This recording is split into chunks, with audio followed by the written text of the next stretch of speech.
आज हम पढ़ने जा रहे हैं पाठ 12 अविकारी शब्द। अविकारी शब्द कौन से होते हैं? जिन शब्दों पर लिंग, वचन, कारक, काल किसी के भी प्रभाव से कोई फर्क नहीं पड़ता, वो अविकारी शब्द कहलाते हैं।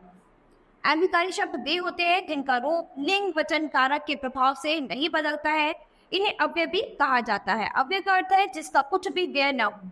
ठीक है, जिसका कुछ भी व्यय न हो, जिसको किसी भी प्रकार से बदला ना जा सके, वो अव्यय। जैसे छवि धीरे धीरे चलती है, सौरभ धीरे धीरे चलता है, वे धीरे धीरे चल रहे हैं। तो यहाँ धीरे धीरे शब्द पर लिंग तथा वचन का कोई प्रभाव नहीं पड़ रहा है, अतः ये अविकारी शब्द है।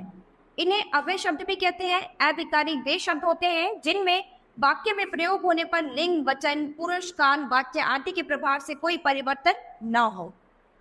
अव्यय के भेद, इसके बाद हम पढ़ेंगे कि अव्यय के भेद। अव्यय 5 प्रकार के होते हैं। सबसे पहला क्रिया विशेषण, दूसरा संबंध बोधक, तीसरा समुच्चय बोधक, चौथा विस्मयादि बोधक और पांचवा निपात। तो सबसे पहला क्रिया विशेषण। जो शब्द क्रिया शब्दों की विशेषता बताते हैं वे क्रिया विशेषण कहलाते हैं। जैसे मैं प्रतिदिन स्कूल जाती हूँ, साहिल वहां जा रहा है। तो उपयुक्त वाक्यों में प्रतिदिन व वहां शब्द वाक्य में आई क्रिया की विशेषता बता रहे हैं, अतः ये शब्द क्रिया विशेषण है। इसके बाद हम पढ़ेंगे क्रिया विशेषण के भेद। तो क्रिया विशेषण के भी 4 भेद होते हैं। कालवाचक क्रिया विशेषण, कालवाचक क्रिया विशेषण, स्थानवाचक क्रिया विशेषण, परिमाणवाचक क्रिया विशेषण, रीतिवाचक क्रिया विशेषण। ठीक है, तो सबसे पहले पढ़ेंगे कालवाचक क्रिया विशेषण के बारे में। जो शब्द क्रिया के होने के समय का बोध कराते हैं उन्हें कालवाचक क्रिया विशेषण कहते हैं। जैसे छात्र दिन भर पढ़ता है, वह अब कभी चोरी नहीं करेगा। तो इन वाक्यों में दिन भर और अब कभी शब्द क्रिया के होने के समय का बोध करा रहे हैं, अतः ये कालवाचक क्रिया विशेषण है। स्थानवाचक क्रिया विशेषण, जो शब्द क्रिया के स्थान का बोध कराते हैं वे स्थानवाचक क्रिया विशेषण कहलाते हैं। जैसे बच्चे अंदर बैठे हैं, उसके आसपास कोई नहीं है। तो क्या है? अंदर और आसपास शब्द क्रिया के स्थान का बोध करा रहे हैं, अतः ये स्थानवाचक क्रिया विशेषण है। इसके बाद है आपका परिमाणवाचक क्रिया विशेषण। जो शब्द क्रिया की परिभाषा या मापतोल को बताते हैं उन्हें परिमाणवाचक क्रिया विशेषण कहते हैं। जैसे लड़कियां अधिक बोलती हैं, मुझे कम रुपए मिले। तो प्रयुक्त वाक्यों में अधिक और कम शब्द जो है क्रिया की परिमाण यानी मापतोल का बोध करा रहे हैं, अतः ये परिमाणवाचक क्रिया विशेषण है। इसके बाद है रीतिवाचक क्रिया विशेषण। जो शब्द क्रिया के होने की रीति या ढंग का बोध कराते हैं उन्हें रीतिवाचक क्रिया विशेषण कहते हैं। जैसे कि बालक जोर जोर से रो रहा था, कछुआ धीरे धीरे चलता है। तो यहाँ पर उपयुक्त वाक्यों में जोर जोर और धीरे धीरे शब्द क्रिया के होने का ढंग बता रहे हैं, अतः ये रीतिवाचक क्रिया विशेषण है। विशेषण व क्रिया विशेषण में अंतर। ठीक है, तो विशेषण और क्रिया विशेषण में क्या अंतर पाया जाता है? विशेषण एक विकारी शब्द है जो संज्ञा या सर्वनाम की विशेषता बताता है, जबकि क्रिया विशेषण अविकारी शब्द है जो क्रिया की विशेषता बताता है। जैसे यहाँ पर ये विशेषण शब्द है अच्छा लड़का। ठीक है, तो लड़के की विशेषता क्या है? अच्छा। लेकिन क्रिया विशेषण क्या होगा कि आदित्य अच्छा खेलता है। तो यहाँ पर क्रिया की विशेषता बताई गई है कि वह अच्छा खेलता है। ऐसे ही अच्छी लड़की, लेकिन इसका क्रिया विशेषण अगर हम देखें तो ये क्या होगा? महिमा अच्छा खेलती है। ऐसे ही एक विशेषण शब्द है अच्छे लड़के। तो यहाँ पर क्रिया विशेषण के लिए अगर हम एक वाक्य पढ़े तो बच्चे अच्छा खेलते हैं, ये क्रिया विशेषण होगा। इसके बाद हम पढ़ेंगे संबंध बोधक। निम्नलिखित वाक्यों को ध्यानपूर्वक पढ़िए। वह चांद की ओर देख रहा था, स्कूल के आगे पेड़ है। इन वाक्यों में की ओर शब्द वह और चांद का तथा के आगे शब्द स्कूल व पेड़ का संबंध आपस में बता रहे हैं, अतः ये संबंध बोधक शब्द है। जो शब्द संज्ञा या सर्वनाम शब्दों के साथ आकर उनका संबंध वाक्य के दूसरे शब्दों के साथ बताते हैं उन्हें संबंध बोधक शब्द कहते हैं। संबंध बोधक के भेद। संबंध बोधक के भेद 2 आधारों पर किए गए हैं। सबसे पहला प्रयोग के आधार पर, संज्ञा या सर्वनाम पर सर के बाद आने वाले अविकारी शब्द जैसे विद्यालय के आगे बड़ा तालाब है। ठीक है। दूसरा, संज्ञा या सर्वनाम के आगे बिना परसर के प्रयोग के जैसे पीठ पीछे, निंदा ना करो। इसके बाद हम पढ़ेंगे अर्थ के आधार पर। अर्थ के आधार पर संबंध बोधक शब्दों को अनेक वर्गों में विभाजित किया जा सकता है। सबसे पहला विरोधवाचक यानी के विपरीत, के विरोध आदि। कालवाचक के बाद, के पहले, के पश्चात आदि। स्थानवाचक के सामने, के आगे, के बीच आदि, साधनवाचक के सहारे, के द्वारा आदि, समानतावाचक के समान, की तरह, के बराबर आदि, संबंध बोधक के साथ, के संग आदि। यानी क्या है, इन शब्दों के द्वारा आपस में संबंध स्थापित किया जाता है। ठीक है, इसके बाद पढ़ेंगे संबंध बोधक और क्रिया विशेषण में अंतर। संबंध बोधक और क्रिया विशेषण में क्या अंतर पाया जाता है?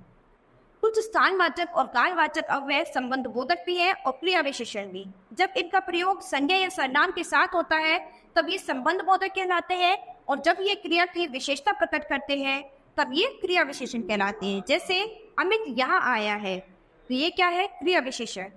अमित ने मिठाई यश के यहाँ भेजी, तो ये क्या है? संबंध बोधक। ठीक है, अमित ने मिठाई यश के यहाँ भेजी, तो क्या है? आपस में संबंध बन गया इनका आपस में। ठीक है, अंदर मत आओ, तो ये क्या है? क्रिया विशेषण। घर के अंदर कोई है, तो ये क्या हो गया? संबंध बोधक।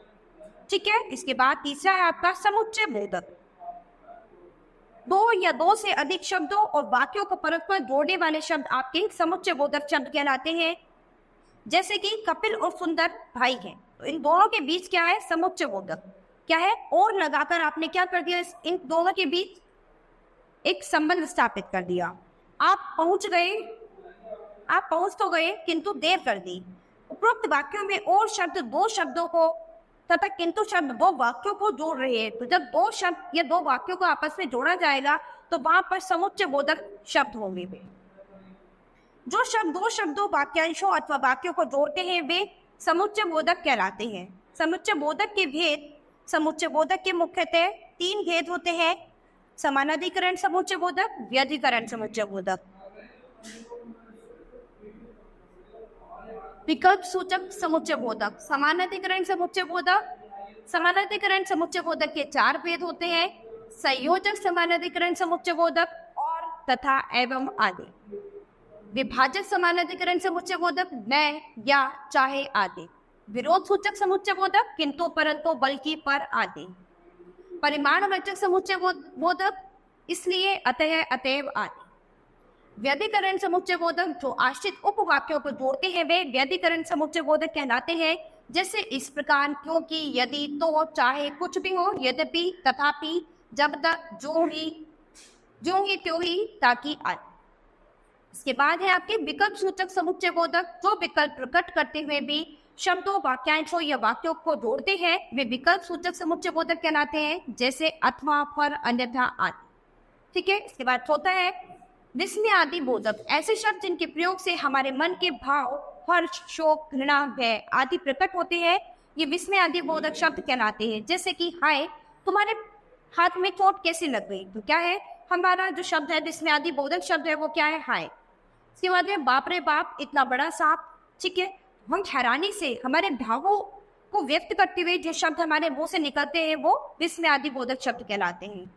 उपरोक्त वाक्यों में हाय शब्द दुख व बाप रे बाप शब्द आश्चर्य का बोध करा रहे हैं। ऐसे शब्द विस्मय आदि बोधक शब्द कहलाते हैं। जो शब्द आश्चर्य, हर्ष, घृणा, दुख, पीड़ा आदि भावनाओं को व्यक्त करते हैं विस्मय आदि बोधक कहलाते हैं। मनोभाव अभिव्यक्त करने के लिए विशेष स्थिति में कुछ विशेष शब्दों का प्रयोग किया जाता है। जैसे कि संवेदना, ओफ हो, राम राम, तोबा तोबा। संबोधन करते हैं अगर किसी को तो हे, अरे, अजी, इन शब्दों का प्रयोग करते हैं। अगर चेतावनी देते हैं किसी को तो बचना, हटना, सावधान, होशियार, तो ये चेतावनी के लिए हम ये शब्द प्रयोग करते हैं। हर्ष और उल्लास के लिए वाह, अरे, ओ, बहुत अच्छा, अति सुंदर, शोभनीय, इन शब्दों का प्रयोग किया जाता है। विस्मय या फिर आश्चर्य के लिए है, अरे, क्या, ओ, इन शब्दों का प्रयोग होता है। दुख, पीड़ा, ग्लानि, इनके लिए उफ, हाय, हे राम, ओहो, इन शब्दों का प्रयोग किया जाता है। प्रशंसा के लिए शाबाश, सुंदर, वाह वाह, इन शब्दों का प्रयोग करेंगे। तिरस्कार या फिर घृणा के लिए छी छी, हट, धिक, इन शब्दों का प्रयोग होगा। स्वीकृति या फिर सहमति के लिए ठीक, अच्छा, बहुत अच्छा, माना, इन शब्दों का प्रयोग करेंगे। इसके बाद आते हैं आपके निपात।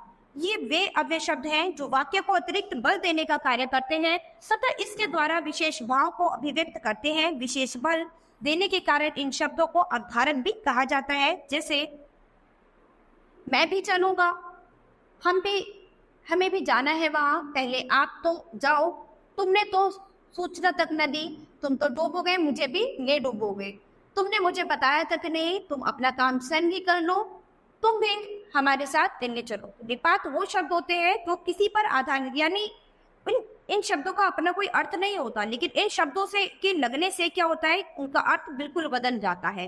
यानी बी, ही ऐसे शब्दों के लगने से उस शब्द का वाक्य एकदम बदल जाता है, उसका अर्थ एकदम बदल जाता है। तो यहाँ पर बच्चों आपने कुछ अतिकारी शब्दों के बारे में पढ़ा है, यानी अपने शब्दों को जिनका आप लिंग वचन कारक के अनुसार कोई भी रूप परिवर्तन नहीं कर सकते, और उनके भेद के बारे में भी अच्छे से पढ़ा है। आप अभ्यास में इनके बारे में अच्छे से पढ़ेंगे, कुछ वाक्यों को इन पर आधारित कुछ वाक्यों को बनाने की कोशिश करेंगे। तो बच्चों आज ये पाठ हमारा यही खत्म होता है। अब हम अपनी नई क्लास में मिलेंगे अपने नए पाठ के साथ। धन्यवाद।